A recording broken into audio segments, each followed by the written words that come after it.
Field marshal Syed Asim Munir نے قصور sector اور ملتان کے علاقے جلالپور پیروالا میں سیلابی صورتحال کا جائزہ لیا۔ ایس پی آر کے مطابق فیلڈ مارشل نے گڈ گورننس اور عوام پر مبنی ترقی کی اہمیت پر زور دیا۔ کہا سیلاب سے عوام کو بچانے کے لیے درکار انفراسٹرکچر کی ترقی سمیت تمام ضروری اقدامات تیز کیے جائیں۔ ریاست ہر سال قیمتی جانوں اور املاک کے ضیاع کی متحمل نہیں ہو سکتی۔ سیلاب متاثرین سے بات چیت کے دوران فیلڈ مارشل نے آبادکاری اور بحالی میں مسلسل تعاون کی یقین دہانی کرائی۔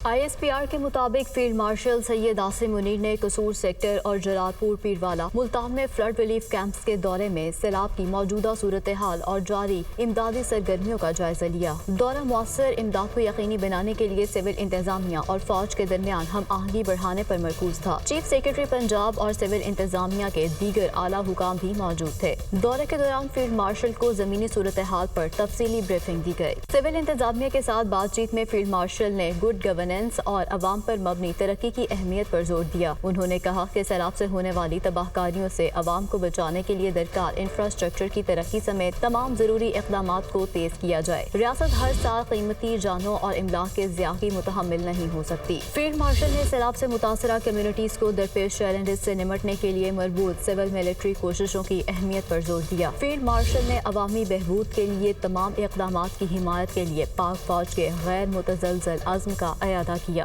سیلاب متاثرین سے گفتگو کے دوران فیلڈ مارشل سید عاصم منیر نے آبادکاری اور بحالی میں مسلسل تعاون کی یقین دہانی کرائی۔ سیلاب متاثرین نے نازک موڑ پر بروقت امداد پر پاک فوج کا تہ دل سے شکریہ ادا کیا۔ فیلڈ مارشل نے لوگوں کو بروقت امداد فراہم کرنے کے لیے سول انتظامیہ کے ساتھ ان کی 24 گھنٹے کوششوں کو سراہا۔ فیلڈ مارشل نے امدادی کارروائیوں میں مصروف فوجیوں، ریسکیو 1122 اہلکاروں اور پولیس اہلکاروں سے بھی ملاقات کی۔ فیلڈ مارشل نے نقصانات اور امدادی سرگرمیوں کا جائزہ لینے کے لیے لاہور، قصور اور ملتان، جلالپور پیروالا کے قریبی سیلاب سے متاثرہ علاقوں کا فضائی جائزہ بھی لیا۔